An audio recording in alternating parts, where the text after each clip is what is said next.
اعوذ باللہ من الشیطان الرجیم بسم اللہ الرحمن الرحیم لا حول ولا قوة الا باللہ العلی العظیم ربی زدنی علما اللہم صلی علی محمد وعلی آل محمد۔ آج کی ہماری آیات ہے 99 to 105 سورہ آل عمران۔ سب سے پہلے دیکھتے ہیں ورڈ ٹو ورڈ ٹرانسلیشن۔ قل آپ کہہ دیں، یا اہل الکتابی اے اہل کتاب، لما کیوں، تصدون تم سب روکتے ہو، عن سبیل اللہ اللہ کے راستے سے، من آمنا اسے جو ایمان لایا، تبغونہا کیا تم سب چاہتے ہو اس میں، عوجن کوئی کمی، کجی یعنی کمی، وانتم حالانکہ تم شہداء خود گواہ ہو، وما اللہ اور اللہ نہیں ہے بغافل غافل عما اس سے جو تعملون تم سب اعمال کر رہے ہو۔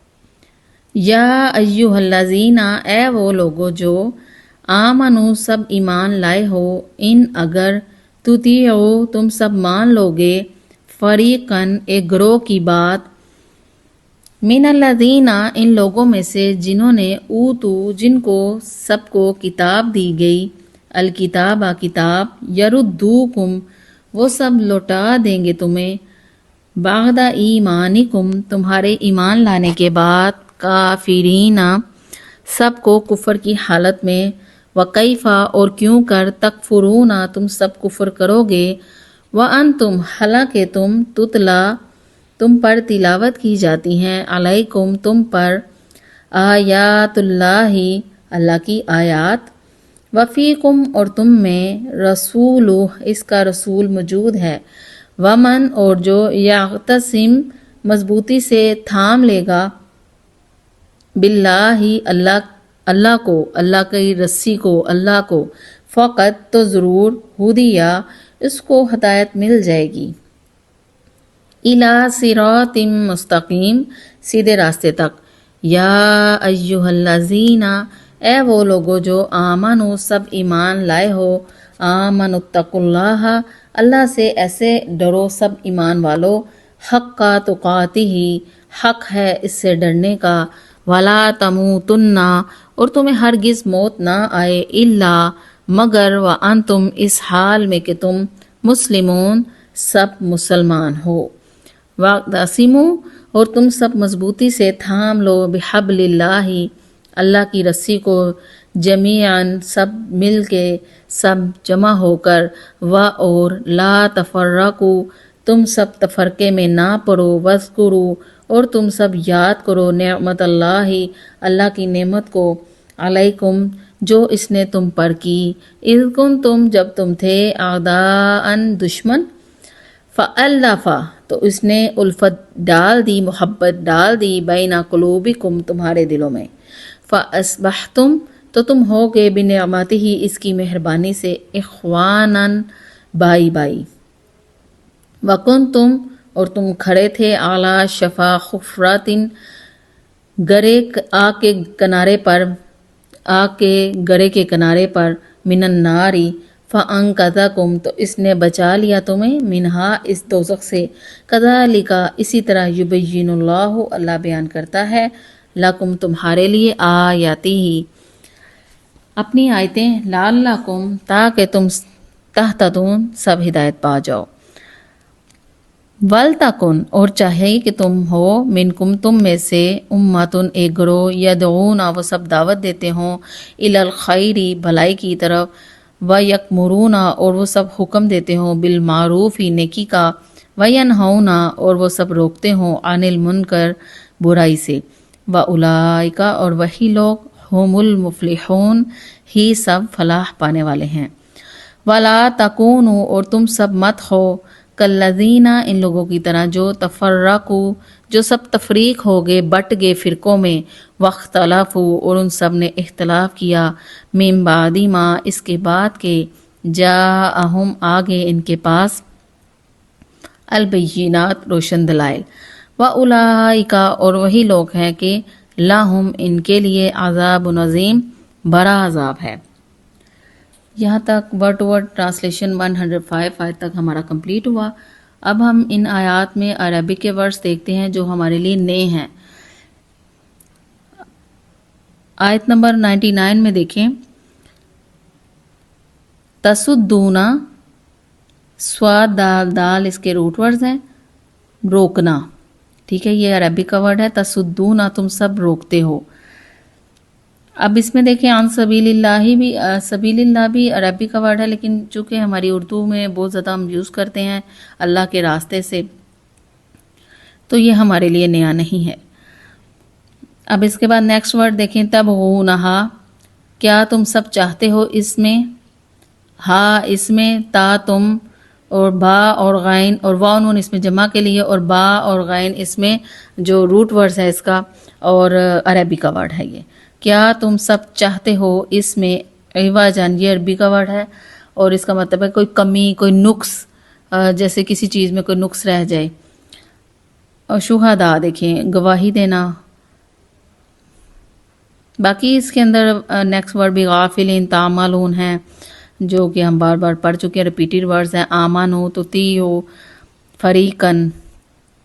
اچھا، اس میں اب جو نیا ورڈ ہے یردوکم، جو وہ سب لوٹا دیں گے تمہیں، را دال دال اس کا جو روٹ ورڈ ہے، وہ سب لوٹا دیں گے تمہیں. کیفا اگین کوشچن کے لیے یوز ہوا ہے، کیفا کیسے، کیوں کر. تتلا تلاوت کی جاتی ہے، یا تسیم مضبوطی سے تھام لے گا، یہ بھی عربی کا ورڈ ہے. تقاتی ہی تقوی، ٹھیک ہے، جو ہم تقوی ورڈ یوز کرتے ہیں اللہ سبحانہ تعالیٰ سے ڈرنے کے معنوں میں یوز ہوتا ہے، وہی ورڈ ہے یہ. تقاتی ہی حق ہے اس سے ڈرنے کا. تموتن میں تا کا مطلب تم، اور نون زبر نا کا مطلب ہرگز نہیں کے معنوں میں، اور اس میں میم واو اور تا، موت جو ہے موت کے لیے یوز ہوا ہے یہاں پر. تموتن، تمہیں ہرگز موت نہ آئے، ولا تموتن. اگین وقت تاسمو رپیٹ ہوا ہے، تم سب تھام لو مضبوطی سے. بحبل اللہ، حبل رسی، حبل اللہ اللہ کی رسی، اللہ کی رسی کو. جمیعاً کا مطلب جمع ہو کر، مل کر، اکٹھے ہو کر. تفرق کو فرق کرنا، تفریق کرنا، فرقے میں پڑ جانا، ڈیوائیڈ ہو جانا. یہ وہی ورڈ ہیں جو سارے ہم یوز کرتے ہیں اردو زبان کے اندر. عداءً، عداوت اردو میں یوز کرتے ہیں عداوت، تو یہ عداءً دشمنی، عداوت، بغض. فالف، الفت اردو میں یوز ہوتا ہے، الفت محبت. بینا قلوبکم، تمہارے دلوں میں، قلوب دل. فاصبحتم، تو تم ہوگے، یہ بھی عربی کا ورڈ ہے، تو ہوگے تم. بنعمتہ ہی، اس کی نعمت سے، اس کی مہربانی سے. نعمت اللہ کی مہربانی ہے، اللہ کا احسان ہوتا ہے، اس کو کہتے ہیں. اخوانن، بائی بائی، اخوت بائی بائی.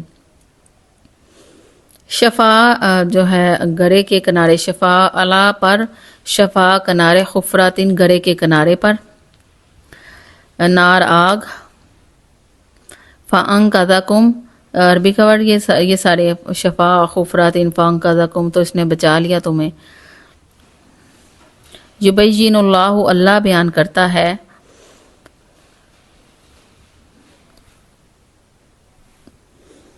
بل تکن، چاہیے کہ تم ہو، امتن ایک گروہ، یدعون، وہ سب دعوت دیتے ہوں، الی الخیر، خیر بلائی. یہ سارے ریپیٹڈ ورڈز ہیں. امر معروف، امر حکم دینا، معروف نیکی کا، ینہون روکنا، منکر برائی سے، مفلحون فلاح پانے والے. تکون ہونا، تفرقو، اس میں کوئی بھی ایسا ورڈ نہیں ہے جو آپ لوگوں کے لیے نیا ہو. واختلافو، اختلاف. بینات، روشن دلائل، واضح نشانیاں، اور عذاب و نظیم. اب دیکھیں چند ورڈ ہی ہیں جو عربی کے ہمیں نئے نظر آئے ہیں، جو بس ان چند الفاظ کو یاد کر لیں اور لکھ لیں. ٹھیک ہے، چلیں جی، اب ہم ان کی تفسیر سٹارٹ کرتے ہیں اپنے لیسن کی. آیت نمبر 99 میں اللہ سبحانہ تعالیٰ نے ہمیں فرمایا ہے، کہہ دو کہ اے اہل کتاب، اللہ کے راستے میں ٹیڑھ پیدا کرنے کی کوشش کر کے ایک مومن کے لیے اس میں کیوں رکاوٹ ڈالتے ہو، جبکہ تم خود حقیقت حال کے گواہ ہو. جو کچھ تم کر رہے ہو اللہ اس سے غافل نہیں ہے. اب طویل لحاظ کے اعتبار سے جو یہودیوں سے خطاب کیا جا رہا ہے، اہل کتاب اللہ کے راستے میں کیوں ٹیڑھ پیدا کرتے ہو، کیوں اللہ کے راستے میں رکاوٹیں کھڑی کرتے ہو. ایکچولی مدینہ کے اندر جو دو قبائل تھے، اوس اور حضرت کے نام سے جو آباد تھے، اسلام سے پہلے ان کے درمیان، ان کا تھوڑا بیک گراؤنڈ سمجھنا پڑے گا کہ اسلام سے پہلے ان دونوں قبائل کے درمیان آپس میں سخت دشمنی تھی، یہود کے درمیان اور مشرکین مکہ کے جو دو قبائل تھے، اوس اور حضرت. اور وقتاً فوقتاً ان دونوں کے اندر جنگیں بھی درمیان ہوتی رہتی تھیں، اور یہ قبائلی سسٹم تھا، اور جنگیں جو تھیں وہ سالہ سال جاری رہتی تھیں. قبائلی سسٹم کے اندر انتقام کا جذبہ بہت زیادہ ہوتا ہے. اور جب پھر اوس اور حضرت کے قبائل مسلمان ہوئے، جیسے ہم نے سورۃ بقرہ کے اندر بھی اس کی ڈیٹیل پڑھی تھی. اچھا جی، مدینہ میں جو دو قبائل اوس اور حضرت کے نام سے آباد تھے، اسلام سے پہلے ان کے اندر شدید ترین سخت دشمنی تھی، اور ان کے درمیان آپس میں جنگیں بھی ہوتی تھیں، جو کہ بعض کا قبائلی سسٹم ہوتا تھا، انتقام کا جذبہ زیادہ ہوتا تھا ان کے اندر، تو وہ سال ہر سال جاری رہتی تھیں. جب حج کے موقع پر ہمارے نبی صلی اللہ علیہ وسلم نے ان کو اسلام کی دعوت دی، تو ان قبیلوں کے لوگ جو اوس اور حضرت کے جو قبائل تھے وہ مسلمان ہو گئے. اللہ تعالیٰ نے اپنا فضل و کرم ان پہ کیا، اور ان کی دشمنیاں بھی ختم ہو گئی اسلام کی برکت سے. تو یہودی جو تھے ان کو ان کا جو سلوک اور محبت اور اتحاد جو تھا وہ باتا نہیں تھا، پسند نہیں آتا تھا، تو وہ چاہتے تھے ان کے درمیان جھگڑا وغیرہ کروانے کی کوشش کرتے رہتے تھے. ایک دفعہ ایک ایسا واقعہ ہوا کہ مجلس میں دونوں قبیلوں کے لوگ جمع تھے، تو یہودیوں نے جب ان کے اتحاد کا وہ منظر دیکھا تو ان سے برداشت نہ ہوا، اور ان کو پھوٹ ڈالنے کی انہوں نے ترکیب کی. ایک یہودی تھا شماس بن قیس، اس نے ایک شخص سے کہا کہ ذرا وہ شعر تو سناؤ جو زمانہ جاہلیت میں اوس اور حضرت کے جو شاعر تھے وہ جنگوں کے دوران ایک دوسرے کے خلاف پڑھا کرتے تھے. اور عرب کے دور میں شاعری بڑی عروج پہ تھی، اور لوگ شعر و شاعری کو بہت زیادہ پسند کرتے تھے، اور باتیں بھی بعض کا وہ شعر و شاعری کے انداز میں کیا کرتے تھے، یعنی اتنا زیادہ شعر و شاعری کے اندر ان کو مہارت حاصل تھی.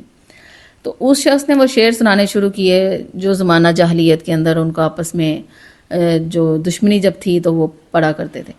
اب یہ ہوا کہ ظاہری بات ہے کہ ان کے جو پچھلا جو ماضی تھا ان کو یاد آ گیا، پرانی یادیں تازہ ہو گئی، اور پھر پہلے آپس میں منہ زبانی ان کی جو تکرار ہوئی، پھر بات بڑھ گئی اور جنگ تک نوبت چلی گئی. اب یہ جو یہودی نے سازش کی تھی وہ اپنی سازش میں جو تھا وہ وقتی طور پہ تو کامیاب ہو گیا. جب ہمارے نبی صلی اللہ علیہ وسلم کو علم ہوا اس بات کا، تو ہمارے نبی صلی اللہ علیہ وسلم کو بے حد دکھ ہوا، اور آپ تشریف لائے اور فرمایا، سمجھایا کہ یہ سب شیطانی حرکات ہیں اور ان سے باز آ جاؤ. مسلمان اسلام کے اندر داخل ہو کے اس قسم کی حرکات ایک مسلمان کو زیب نہیں دیتی. جب اس لیے نبی دنیا میں موجود تھے اور ان کی برکت تھی، پھر سمجھایا انہوں نے، اور جھگڑا فتنہ ختم ہوا. تو اس لیے اس آیت میں اہل کتاب سے مخاطب ہو کر یہی فرمایا جا رہا ہے کہ تم جو اللہ کے راستے میں ٹیڑھ پیدا کرنے کی کوشش کرتے ہو اور ایک مومن کے لیے اس میں رکاوٹ ڈالتے ہو، حالانکہ تمہیں سب کچھ خود پتہ ہے، حقیقت کا سب تم خود گواہ ہو، جو کچھ بھی تم کر رہے ہو اللہ اس سے غافل نہیں ہے. یعنی جو بھی اعمال تم کر رہے ہو، سازشیں کر رہے ہو مسلمانوں میں پھوٹ ڈلوانے کی، اللہ کے راستے میں رکاوٹیں پیدا کرنے کی، اور مومنوں کے لیے رکاوٹیں ڈالنے کی، تو اللہ تعالیٰ سب کچھ جانتا ہے، اللہ اس سے غافل نہیں ہے. تو یہ یہودیوں کو آج بھی یہ آیت بالکل فٹ ان بیٹھتی ہے کہ یہودی آج بھی جو کچھ کر رہے ہیں مسلمانوں کے ساتھ، اللہ تعالیٰ ہر چیز کو جانتا ہے، ہر چیز سے باخبر ہے، اللہ غافل نہیں ہے جو کچھ بھی یہ کر رہے ہیں. اور ایٹ دی اینڈ ان کا انجام بھی تو اللہ تعالیٰ نے ہمیں بتایا نا، ان کے ساتھ کیا سلوک ہونا ہے. جب حضرت عیسیٰ علیہ السلام نے آنا ہے تو ان لوگوں کو ایک ایک یہودی کو چن کے قتل کریں گے حضرت عیسیٰ. تو انجام بھی تو ان کا اللہ تعالیٰ نے پھر یہی کرنا کہ ان کو ضلالت ہی نصیب ہونی ہے. پھر اگلی آیت میں اللہ سبحانہ تعالیٰ نے فرمایا ہے، اے ایمان والو، اگر تم اہل کتاب کے ایک گروہ کی بات مان لو گے تو وہ تمہارے ایمان لانے کے بعد تم کو دوبارہ کافر بنا کر چھوڑ دیں گے. اب آج کے دور میں طویل عام کے اعتبار سے ہم اس آیت کو دیکھیں تو ہمیں یہ آیت کہ کافر ایمان لانے کے بعد تم کو دوبارہ کافر بنا کے چھوڑ دیں گے، کیونکہ ایمان اتنا ڈیولپ ہو گیا ہوا ہے، اور 1400 سال سے زیادہ کا عرصہ اسلام لائے گزر چکا ہے، اور اسلام نسل در نسل ہم نے منتقل ہوتے دیکھا ہے خاندانوں کے اندر. تو ہمارے لیے تو یہ ایک بالکل ایسی بات ہے کہ ہمیں اس کی، لیکن اگر آپ ماضی میں دیکھیں، اس دور کے اندر جا کے دیکھیں کہ جب کفر عروج پہ تھا، آج تو اسلام ایک دنیا کا دوسرا بڑا مذہب ہے، اور ہم لوگ جو ایک اسلامی معاشرے کے اندر رہتے ہیں، اسلامی ملک کے اندر رہتے ہیں، تو ہمارے لیے تو ان آیتوں کو ہم لوگ تو ایسے سمجھیں گے کہ یہ کیا فرمایا جا رہا ہے کہ تم کو دوبارہ کافر بنا کے چھوڑ دیں گے. ہمارے لیے تو یہ امپوسیبل بات ہے، پاسبلٹی نہیں ہے اس چیز کی. لیکن اس دور کے اندر جب کفر اپنے عروج پہ تھا اور مسلمانوں کا اسلام لانا، ایمان لانا ایک مشکل امر تھا، تو اس دور میں ایمان والوں سے خطاب کیا جا رہا ہے یا اس آیت کے اندر کہ اے ایمان والو کہ تم ان کافروں کی بات نہ ماننا، کیونکہ اس دور میں تو مسلمان کم تھے اور کافروں کی تعداد زیادہ تھی، یہودی بھی زیادہ تھے اور مشرکین مکہ ایک بھی تعداد میں تھے، اور عیسائیت بھی عروج پہ تھی. تو تین طرف تو عیسائیت اور یہودیت اور مشرکین جو بتوں کی پوجا کرنے والے تھے، ایک وہ لوگ تھے، اور ایک طرف مٹھی بھر مسلمان تھے. تو اس دور میں آپ امیجن کریں اس بات کو کہ ایک مسلمان کی کتنی ویلیو تھی. تو یہاں یہی مسلمانوں سے خطاب کیا جا رہا ہے، ایمان والوں سے، کہ تم ان کافروں کی بات نہ ماننا، یہ سازشیں کریں گے، تمہیں ایمان سے ہٹانے کی کوشش بھی کریں گے، تمہیں ایمان سے محروم کر دینے کی کوشش کریں گے، کیونکہ یہ چاہتے ہیں کہ تمہیں ایمان لانے کے بعد دوبارہ کافر بنا دیں، مرتد کر دیں، تم ایمان سے تمہیں پھیر دیں. اور آج بھی دیکھ لیں یہ کوشش کر رہے ہیں نا کہ مسلمان جو ہیں وہ ایتھیسٹ ہو جائیں، ایمان سے پھر جائیں، مسلمانوں کو لالچ دیتے ہیں اور جو ہے مسلمانوں کو ایمان سے محروم کرنے کی کوششیں کرتے رہتے ہیں سازشیں اس سلسلے میں. تو لیکن ایک مومن جو ہے ایمان والا وہ تو اس طرف نہیں آتا، وہ تو اپنے ایمان میں مضبوط ہوتا ہے. نیکسٹ آیت میں، اور تم کفر کیسے اپناؤ گے جبکہ اللہ کی آیات تمہارے سامنے تلاوت کی جاتی ہیں اور اس کا رسول تمہارے درمیان موجود ہے، اور جو شخص اللہ کا سہارا مضبوطی سے تھام لے وہ سیدھے راستے تک پہنچا دیا جاتا ہے. تم کفر کیسے اپناؤ گے جبکہ اللہ کی آیات تمہارے سامنے تلاوت کی جاتی ہیں. اب یہاں یہی فرما رہا ہے کہ اللہ کا رسول تمہارے درمیان موجود ہے، یہاں یہی فرمایا جا رہا ہے اللہ کا رسول تمہارے درمیان ہے اور اللہ کی آیات تمہارے سامنے تلاوت کی جاتی ہے جو وحی کے ذریعے اللہ تعالیٰ نازل فرماتا ہے. اور تم پھر اس حالت میں جبکہ نبی دنیا میں موجود ہے، نبی زندہ ہے، دنیا میں موجود ہے، اور قرآن کی آیتیں تمہارے سامنے پڑھی جاتی ہیں، تو تم کیسے کفر اپناؤ گے، کیسے اسلام کو چھوڑو گے؟ یہ ایک مشکل امر ہے، اتنا آسان معاملہ بھی نہیں ہے. اور جو شخص پھر اللہ کا سہارا مضبوطی سے تھام لے وہ سیدھے راستے تک پہنچا دیا جاتا ہے. جو اللہ کی رسی کو پکڑ لے، اللہ کی رسی کو پکڑ لے، قرآن ہے نا اللہ کی رسی، جو قرآن کو تھام لے مضبوطی سے، اللہ کی رسی کو مضبوطی سے تھام لے، وہ تو پھر سیدھے راستے تک پہنچا دیا جاتا ہے. یعنی صراط مستقیم کیا ہے؟ اللہ کا راستہ، اللہ خود ہے. جو قرآن کو پکڑ لے، قرآن کی رسی کو تھام لے، وہ پھر اللہ تک پہنچ ہی جاتا ہے انسان. اللہ ہی منزل ہے نا ہماری. اے ایمان والو، آیت نمبر 102 میں اللہ سبحانہ تعالیٰ نے پھر ایمان والوں سے مخاطب ہوئے ہیں. اے ایمان والو، دل میں اللہ کا ویسے ہی خوف رکھو جیسا خوف رکھنا اس کا حق ہے، اور خبردار تمہیں کسی اور حالت میں موت نہ آئے بلکہ اسی حالت میں آئے کہ تم مسلمان ہو. کہ ایمان والوں کو مخاطب کر کے اللہ تعالیٰ ہدایت فرما رہے ہیں کہ دل کے اندر اللہ کا ویسے ہی خوف رکھو جیسے حق ہے اللہ سے ڈرنے کا. اب دل کے اندر خوف کیا ہوتا ہے؟ ایک تو انسان کہتا ہے نا میں اللہ سے ڈرتا ہوں، میں مسلمان ہوں، مجھے اللہ کا خوف ہے، مجھے اللہ کا ڈر ہے. لیکن اللہ سبحانہ تعالیٰ ظاہر کی بات نہیں کرتے، یہ بات سمجھنے کی ہے. اللہ بات کرتے ہیں دل کی، اور اللہ کے علاوہ بات دل کی اور کوئی کر بھی نہیں سکتا، کیونکہ دل کا حال تو صرف اللہ ہی جان سکتا ہے. یہ تو کسی انسان، کسی نبی، کسی پیغمبر کی صفت ہی نہیں ہے کہ وہ دل کا حال جان لے. یہ صفت صرف اللہ سبحانہ تعالیٰ کی ہے کہ وہ دل کا حال جانتا ہے، اور اللہ بات بھی دل کی کرتے ہیں. قرآن کے اندر اللہ تعالیٰ نے فرمایا کہ دل کے اندر ویسے ہی خوف رکھو جیسا خوف رکھنا ہے اس کا حق ہے. تو ایک مومن، ایک انسان، ایک مسلمان جب اللہ کا دل کے اندر خوف رکھتا ہے نا، تو وہ ظاہر میں بھی، باطن میں بھی، اکیلے میں بھی، محفل میں بھی، تنہائی میں بھی کبھی بھی گناہ کا مرتکب نہیں ہوتا، کیونکہ اس کے دل میں اللہ کا خوف ہوتا ہے. اسے پتہ ہوتا ہے کہ مجھے اللہ دیکھ رہا ہے، اللہ تعالیٰ سے میں ڈرتا ہوں اور مجھے اللہ دیکھ رہا ہے، اور مجھے اپنے اللہ کو منہ دکھانا ہے. میں اللہ سے ڈرتا ہوں اور میں نے کوئی بھی ایسا کام نہیں کرنا کہ جس سے مجھے اللہ کے ہاں شرمندگی کا سامنا کرنا پڑے. تو ایک مومن کی شان ہی یہی ہے کہ وہ تنہائی میں بھی ایسا ہو. ایک مومن کی پہچان ہی یہی ہے کہ وہ تنہائی میں کیسا ہے، اس کی تنہائی کیسی ہے. تو تنہائی سے پہچانا جاتا ہے کہ ایک انسان ہے، مومن ہے، کیا ہے وہ اصل میں ہے کیا. کیونکہ اس وقت تو کوئی انسان اس کو نہیں دیکھ رہا سوائے اللہ کے، اللہ نظر تو نہیں آ رہا، وہ تو غیب کے پردے میں ہے. تو یہ دل کا حال جو ہے نا وہ صرف اللہ ہی جان سکتا ہے کہ کس کے دل میں کتنا خوف ہے اللہ کا. اور یہاں اللہ تعالیٰ نے یہ ایک ہدایت کی ہے، ایک نصیحت کی ہے ہر انسان کو یہ، اور ہر مسلمان کو اور ہر مومن کو. اور پھر جو ایمان والے ہیں وہی اس بات کو سمجھیں گے اور وہی دل کے اندر اللہ کا ویسے ہی خوف رکھیں گے جیسے خوف رکھنا پھر حق ہے. اور خبردار یہ بھی ہدایت کی جا رہی ہے کہ کسی اور حالت میں موت نہ آئے مگر اس حالت میں کہ تم مسلمان ہو، یعنی اسلام پہ مرنا.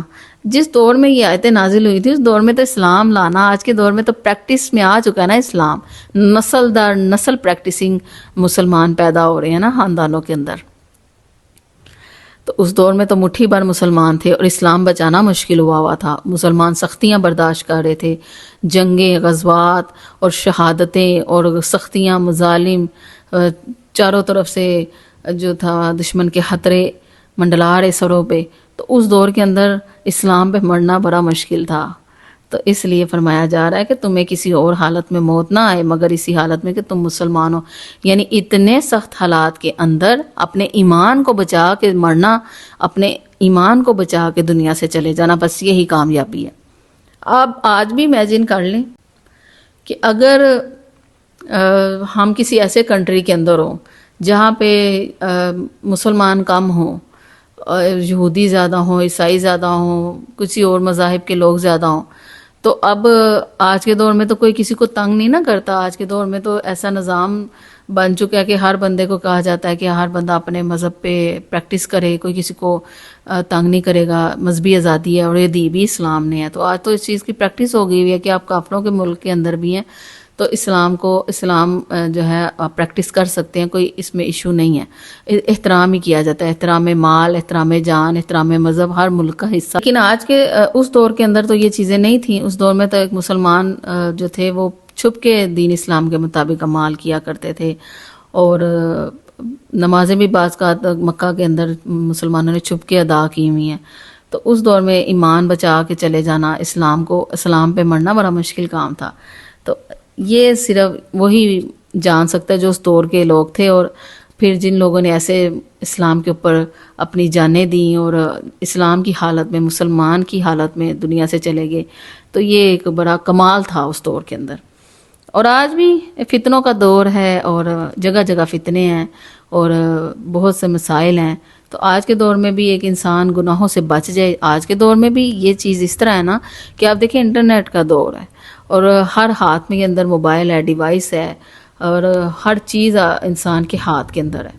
آپ کچھ بھی آپ دیکھیں، یہ تو ہر انسان کے خود پہ ڈیپینڈ کرتا ہے نا کہ وہ اس انٹرنیٹ سے، اس چیز سے، جو آج کی ماڈرن جو ڈیوائسز ہیں ان سے کیا لرن کرتا ہے، اچھائی کی طرف جاتا ہے یا برائی کی طرف جاتا ہے. بہت سے لوگ ہیں جو اچھائی اڈاپٹ کرتے ہیں، بہت سے لوگ ہیں جو فتنوں کو اڈاپٹ کر لیتے ہیں، جو برائی کو اڈاپٹ کر لیتے ہیں. تو یہ تو ہر انسان کے دل کا معاملہ ہے. تو یہ اسی لیے اللہ تعالیٰ قرآن کے اندر دل کی بات کرتے ہیں کہ دل کے اندر اللہ کا خوف رکھو. جیسے اس خوف رکھنا حق ہے، جیسے ڈرنے کا حق ہے اللہ سے، کہ اللہ سے ہمیں ویسے ہی ڈرنا چاہیے. تو تاکہ اللہ سبحانہ تعالیٰ کے ساتھ ہمارا تعلق مضبوط ہو، ہمارا تعلق اس سے ٹوٹے نہ. ٹھیک ہے، یہ اللہ تعالیٰ ہمیں سمجھا رہے ہیں. اور اللہ کی رسی کو سب مل کر مضبوطی سے تھامے رکھو اور آپس میں پھوٹ نہ ڈالو. اور اللہ نے تم پر جو انعام کیا ہے اسے یاد رکھو کہ ایک وقت تھا جب تم ایک دوسرے کے دشمن تھے، پھر اللہ نے تمہارے دلوں کو جوڑ دیا اور تم اللہ کے فضل سے بھائی بھائی بن گئے. اور تم آگ کے گھڑے کے کنارے پر تھے، اللہ نے تمہیں اس سے نجات عطا فرمائی. اسی طرح اللہ تمہارے لیے اپنی نشانیاں کھول کھول کر واضح کرتا ہے تاکہ تم راہ راست پر آ جاؤ. اب یہاں پر بھی ایک اللہ سبحانہ تعالیٰ نے ایک نصیحت کی ہے، ہدایت کی ہے کہ اللہ کی رسی کو سب مل کر مضبوطی سے تھام لو اور آپس میں پھوٹ نہ ڈالو، تفرقہ نہ ڈالو، ہر جو فرقے میں نہ پڑو. مختلف فرقوں میں جیسے ایک مسلمان بٹ کے ہوئے ہیں، تو آپس کے اختلافات ہی ختم نہیں ہوتے، جبکہ اللہ تعالیٰ نے قرآن کے اندر منع کیا ہے اس سے کہ مل کے آپس میں چلو مضبوطی سے، اللہ کی رسی کو، اللہ کے دین کو، اللہ کے اسلام کو، اللہ کے قرآن کو تھام لو، پکڑ لو اور آپس میں اتحاد کے ساتھ چلو، آپس میں پھوٹ نہ ڈالو، تفرقے میں نہ پڑو. آج دیکھ لیں اس کے بالکل اپوزٹ مسلمان چل رہا ہے. آپ دیکھیں کتنے زیادہ فرقے بن گئے ہوئے ہیں, مسجدیں علیحدہ علیحدہ ہو گئی ہیں, اہل سنت, اہل تشیع, اہل حدیث, اہل دیوبند, اور پتہ نہیں اہل وہ, ہر کسی کی علیحدہ علیحدہ مسجد ہے, اور ہر کوئی کہتا ہے میں نے اہل حدیث کی مسجد میں نماز نہیں پڑھنی, اور میں نے دیوبند کی مسجد میں نماز نہیں پڑھنی, میں نے شیعوں کی مسجد میں نماز نہیں پڑھنی. تو یہ تو معاملہ آج مسلمانوں کا ہو گیا ہے. اللہ سبحانہ تعالیٰ محفوظ رکھے. مردوں کے ساتھ تو یہ بڑے معاملات ہوتے ہیں نا. تو بات یہ ہے کہ اللہ تعالیٰ نے قرآن کے اندر اس چیز سے منع فرمایا, کہ اللہ نے فرمایا کہ ایک اللہ کے قرآن کو پکڑ لو تو تم سب آپس میں اتحاد میں ویسے ہی انسان آ جائے گا, کیونکہ ایک قرآن پر عمل کرنا ہے. تو قرآن تو ویسے ہی اس چیز کو, تفرقے بازی کو ختم کر دیتا ہے. لیکن پکڑیں تو پھر نہ اللہ کی رسی کو, وہی تو نہیں پکڑتے مسلمان. اور اللہ تعالیٰ نے تم پر جو انعام کیا ہے اسے یاد رکھو کہ ایک وقت تھا تم آپس میں ایک دوسرے کے دشمن تھے, پھر اللہ نے تمہارے دلوں کو جوڑ دیا. اب وہی بات کہ جب مسلمان سب آپس میں, جیسے اوس اور حضرت کے قبائل کی ایک مثال ہے کہ آپس میں پہلے دشمن تھے, پھر اللہ نے دلوں میں محبت ڈال لی نا. ساری مخلوق کے دل اللہ کی قدرت کی 2 انگلیوں کے درمیان ہے. تو اللہ تعالیٰ دلوں کے اندر محبت ڈال دیتا ہے اور سب آپس میں جڑ جاتے ہیں دل. اگر اللہ ہی محبت نہ ڈالے تو کیسے کوئی مل سکتا ہے. تو یہاں اللہ تعالیٰ نے فرمایا یہ انعام میں نے تم پہ کیا ہے کہ تم ایک وقت ایک دوسرے کے دشمن تھے, پھر اللہ نے دلوں کو جوڑ دیا, تم اللہ کے فضل سے بھائی بھائی بن گئے. یہ اللہ کا فضل و کرم ہے کہ اللہ دلوں کو جوڑتا ہے اور تقویت بخشتا ہے اور محبت ڈالتا ہے, الفت ڈالتا ہے. اور پھر تم آگ کے گڑھے کے کنارے پر تھے, اللہ نے تمہیں اس سے نجات عطا فرمائی. اور پھر کیسے قبائل جو تھے اوس اور حضرت کے, وہ پہلے مشرک تھے, کفر پہ تھے, آگ کے گڑھے کے کنارے پر تھے. اللہ تعالیٰ نے اسلام دیا, محبت دی, بھائی چارہ دیا, آگ سے نجات دی. اور اسی طرح باقی جو مسلمان جو ہوئے کفر سے اسلام پہ آئے, تو اللہ تعالیٰ نے فرمایا کہ کیسے آپس میں وہ جب اسلام کے دائرے کے اندر آئے تو آپس میں محبت بھی بڑھ گئی اور آگ سے نجات بھی مل گئی. تو یہ اللہ کا فضل و کرم ہے. اسی طرح اللہ تمہارے لیے اپنی نشانیاں کھول کھول کر واضح کرتا ہے تاکہ تم راہ راست پر آ جاؤ, سیدھی راہ پر آ جاؤ, سیدھے راستے پر چلو. اب انسانوں کی ہر انسان کی جو نیچر ہے, طبیعت ہے, مزاج ہے, مختلف ہوتا ہے. کسی بھی ایک انسان کا مزاج, نیچر دوسرے سے نہیں میچ کر سکتی.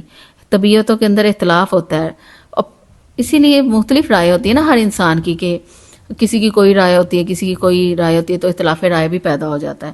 لیکن جب انسان ایک اللہ اور ایک رسول کی بات پہ آ جائے نا, ایک قرآن کی بات پہ آ جائے, تو وہاں پہ اختلاف رائے ختم ہو جاتا ہے. وہاں پہ کیا آ جاتا ہے, اللہ کی بات, اللہ کے رسول کی بات. فار ایگزامپل 2 گروہوں کے اندر اگر کسی بات میں اختلاف ہے, لیکن جب بات آ جاتی ہے کہ اللہ نے یہ فرمایا, نبی صلی اللہ علیہ وسلم نے یہ فرمایا, قرآن یہ کہتا ہے, تو وہاں پہ اختلاف ختم ہو گیا نا, اختلاف رائے ختم ہو گیا. وہاں پہ کسی انسان کی کوئی ویلیو نہیں رہے گی, کیونکہ بات آ گئی اللہ اور اس کے رسول کی اور قرآن کی. تو یہ ہے وہ چیز جو آپس میں اتفاق پیدا کرتی ہے. تو جب مسلمان آپس میں ایک اللہ, ایک رسول اور ایک قرآن کی شریعت کے مطابق چلیں گے, تو آپس میں اختلاف رائے ان کے اندر ختم ہو جائے گا اور وہ آپس میں مل کے چلیں گے, اور اس طرح پھر اسلام کی برکتیں حاصل کریں گے, دشمنیاں ختم ہوں گی. لیکن کریں تو پھر یہ تو پریکٹس کرنے سے ہی ہوگا نا. تو وہ جب تک پریکٹس نہیں کریں گے تب تک ہوگا نہیں.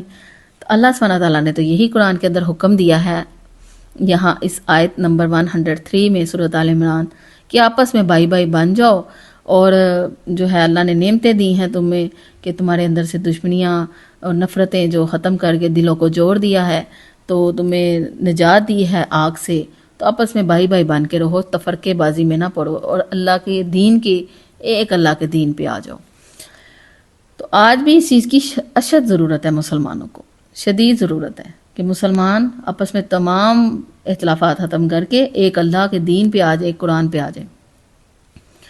اور 104 نمبر آیت میں اللہ سبحانہ تعالیٰ نے فرمایا, اور تمہارے درمیان ایک ایسی جماعت ہونی چاہیے جس کے افراد لوگوں کو بھلائی کی طرف بلائیں, نیکی کی تلقین کریں اور برائی سے روکیں. ایسے ہی لوگ ہیں جو فلاح پانے والے ہیں. اب یہاں مسلمانوں کو یہ حکم دیا جا رہا ہے کہ ایک ایسی جماعت ہونی چاہیے جو لوگوں کو امر بالمعروف اور نہی عن المنکر کا حکم دے, نیکی اور بلائی کی طرف بلائے اور برائی سے روکے. دیکھیں حکم دیا جا رہا ہے کس میں, قرآن کے اندر, کہ نیکی کا حکم دینا ہے اور برائی سے روکنا ہے. اور پھر ایسے لوگوں کے بارے میں اللہ تعالیٰ نے کیا فرمایا ہے, ایسے ہی لوگ ہیں ہم المفلحون, جو فلاح پانے والے ہیں یعنی جو جنت میں جانے والے ہیں. یہ ایک مسلمان مرد عورت کی ذمہ داری ہے کہ وہ صرف اپنی اپنی جنت کی فکر نہ کریں. دیکھیں اپنی جنت کی تو ہر کوئی فکر کرتا ہے نا کہ میں دوزخ سے مجھے نجات مل جائے اور جنت میں چلے جائیں ہم. ایک مرد کہے گا اور ایک عورت بھی، ہر بندے کی یہی خواہش ہوتی ہے کہ مجھے جو دوزخ سے نجات مل جائے اور جنت مل جائے، مجھے جنت کا حصول اور دوزخ سے نجات. لیکن اللہ سبحانہ تعالیٰ نے ایک مسلمان کو اس فطرت پہ پیدا نہیں کیا. اللہ سبحانہ تعالیٰ نے کیا فرمایا تھا فرشتوں سے جب آدم کی تخلیق کی تھی کہ میں ایک خلیفہ بنانے والا ہوں، میں ایک انسان یا ایک مسلمان. یہ نہیں اللہ نے فرمایا. اللہ ایک عورت بھی، ہر بندے کی یہی خواہش ہوتی ہے کہ مجھے جو دوزخ سے نجات مل جائے اور جنت مل جائے، مجھے جنت کا حصول اور دوزخ سے نجات. لیکن اللہ سبحانہ تعالیٰ نے ایک مسلمان کو اس فطرت پہ پیدا نہیں کیا. اللہ سبحانہ تعالیٰ نے کیا فرمایا تھا فرشتوں سے جب آدم کی تخلیق کی تھی کہ میں ایک خلیفہ بنانے والا ہوں، میں ایک انسان یا ایک مسلمان. یہ نہیں اللہ نے فرمایا. اللہ نے فرمایا میں ایک خلیفہ بنانے والا ہوں، یعنی ایک انسان اصل میں اللہ تعالیٰ نے بنایا ہی اس لیے ہے کہ وہ اللہ کے دین کو، اللہ کے پیغام کو آگے لے کر چلے اور اللہ کے پیغام کو آگے پھیلائے. تو یہاں بھی یہی حکم دیا جا رہا ہے کہ ایک جماعت جو لوگوں کو نیکی اور بلائی کی طرف بلائے اور برائی سے روکے، پھر ایسے لوگ ہی فلاح پانے والے ہیں، جنت میں جانے والے ہیں. تو یہ ہر مرد اور ہر عورت کی ذمہ داری ہے. اگر کوئی محسوس کرے جب کہ آج مسلمان اس ذمہ داری کو بھی بھول بیٹھے ہیں، تو دعوت کا کام یہ جو ہے نا، جو اسلام کی دعوت کا، دین کا تبلیغ کا کام، یہ ایک مسلمان کا بیسک فریضہ ہے. تو اس کے لیے جو پہلی شرط بیان کی گئی ہے وہ ہے اخلاص، کہ ہماری نیت خالص اللہ کے لیے ہونی چاہیے کہ مجھے اللہ تعالیٰ مجھ سے راضی ہو جائے، میں جو بھی کروں میں اللہ کے لیے کروں اور میرا اللہ مجھ سے راضی ہو جائے. اور یہ دل کا معاملہ ہے، یہ اللہ کے سوا جان بھی کوئی نہیں سکتا کہ کون خلوص پہ ہے اور کون منافقت پہ ہے، یا کس کی دنیاوی شہرت اور دنیاوی خواہش ہے اور کس کی اللہ کے لیے نیت خالص ہے. یہ اللہ ہی جانتا ہے اور یہ فیصلہ اللہ نے کرنا ہے. اور پھر یہاں پر جو دوسری جو شرط بیان کی گئی دعوت کے لیے وہ ہے علم ہونا چاہیے انسان کے پاس، اور ٹریننگ ہونی چاہیے، تربیت یافتہ ہونا چاہیے. یعنی اتنی گرپ ہونی چاہیے کہ جو میں نے بات آگے بیان کرنی ہے، خیر کا علم ہونا چاہیے، شر سے جو ہے وہ پتہ ہونا چاہیے کہ شر کیا ہے، خیر کیا ہے، اور جو چیز میں آگے پیش کر رہا ہوں اس کی سائیڈ افیکٹس کیا ہیں، ہر چیز کا علم ہونا چاہیے. اور تو پھر ہی ایک بندہ دعوت کا کام کر سکتا ہے نا. اور پھر تیسرا پاور ہونی چاہیے، قوت ہونی چاہیے، اتنا کہ اس کو نافذ بھی کر سکے. یعنی جو برائی کو روکنا اور نیکی کا حکم دینا، اس کو امپلیمنٹ بھی ہونی چاہیے، اور پاور ہونی چاہیے. ایسی جماعت ہونی چاہیے کہ جو نافذ کر سکے اسلام کے قوانین کو. اور یہ ایسی جماعت، ایسی پاور پھر کس کے پاس ہے؟ اوبیسلی حکومتوں کے پاس ہوتی ہے ایسی پاور کہ وہ امپلیمنٹ کریں، نیکی کے دین کو پھیلائیں اور برائی سے روکیں. یہ پاور جو ہوتی ہے یہ ہوتی ہے گورنمنٹ کے پاس، حکمرانوں کے پاس، حکمران وقت کے پاس. تو لیکن یہ اسی صورت میں پاسبل ہے نا جب وقت کے حکمران دین اسلام کے مطابق چنے جائیں، ان کے پاس قرآن کا علم ہو، ان کے پاس دین کا علم ہو، تبھی وہ معاشرے کو ایک دین کے لیول پہ ترتیب دیں گے نا، اور امپلیمنٹ کریں گے دین کی، قرآن کی، اسلام کی. تو اگر مسلمانوں کے حکمران ہی دین سے نہ واقف ہوں، قرآن سے نہ واقف ہوں، تو پھر معاشرے کا تو اللہ ہی حافظ ہے، اور وہ واقعی اللہ ہی حافظ ہے. اس وقت کیا حال ہوا ہے مسلمانوں کے معاشرے کا، اللہ سبحانہ تعالیٰ رحم کرے. نیکسٹ آیت 105 نمبر. اس دن جب کچھ چہرے چمکتے ہوں گے اور کچھ چہرے سیاہ پڑ جائیں گے، چنانچہ جن لوگوں کے چہرے سیاہ پڑ جائیں گے ان سے کہا جائے گا کیا تم نے اپنے ایمان کے بعد کفر اختیار کر لیا؟ لو اب مزہ چکھو اس عذاب کا کیونکہ تم کفر کیا کرتے تھے. اب یہاں بھی مسلمانوں یہ فرمایا جا رہا ہے کہ جو لوگ مرتد ہو گئے، ایمان لانے کے بعد کافر ہو گئے. ہوا تھا ہمارے نبی کے دور میں، ہمارے نبی صلی اللہ علیہ وسلم کے وصال کے بعد کچھ ایسے لوگ جو مسلمان تھے، اسلام میں آئے، بعد میں مرتد ہو گئے، اسلام کو چھوڑ دیا تھا انہوں نے. تو یہاں فرمایا جا رہا ہے کہ پھر اس دن ان لوگوں کے چہرے سیاہ پڑ جائیں گے. کس دن؟ قیامت کے دن. کہ جنہوں نے اسلام پہلے لے کر آئے بعد میں کفر اختیار کر لیا، پھر ان سے کہا جائے گا لو اب مزہ چکھو اس عذاب کا کیونکہ تم کفر کیا کرتے تھے۔ اللہ ان سے پوچھے گا کیا تم ایمان لے آئے پھر کافر ہو گئے، اب اپنے کفر کا مزہ چکھو، عذاب ہوگا نا۔ اور کچھ چہرے چمکتے ہوں گے کہ مسلمان جو ہوں گے اور جو اسلام کو نافذ کرنے والے ہوں گے، دین کو پھیلانے والے ہوں گے، کچھ ان کے چہرے چمکتے ہوں گے اور کچھ چہرے سیاہ پڑ جائیں گے۔ تو ایسے لوگ مسلمانوں میں ہوں گے جو دین کو دنیا کے حصول کا، شہرت کا، دنیا کی واہ واہ کا ذریعہ بنا لیں گے دین کو، تو پھر اللہ تعالیٰ ایسے لوگ خلوص نہیں ہوگا جن کے اندر، تو اللہ تعالیٰ کو ایسی چیز تو قبول ہی نہیں ہے۔ تو اللہ تعالیٰ فرماتا ہے پھر ایسے لوگوں کے چہرے اس دن سیاہ ہوں گے کیونکہ اللہ ان کے اعمال کو قبول نہیں کرے گا، کیونکہ اللہ فرمائے گا یہ میرے لیے نہیں تھا، دنیا کے لیے تھا۔ تو اللہ سبحانہ تعالیٰ نے بڑی سخت بات یہاں پہ کی ہے، لو اب عذاب کا مزہ چکھو کیونکہ تم کفر کیا کرتے تھے، انکار کیا کرتے تھے۔ یہاں تک آج کا ہمارا لیسن کمپلیٹ ہوا الحمدللہ 99 نمبر آیت سے 105 تک سورۃ آل عمران۔ سبحانک اللہم و بحمدک اشہد ان لا الہ الا انت استغفرک و اتوب الیک۔ جزاک اللہ۔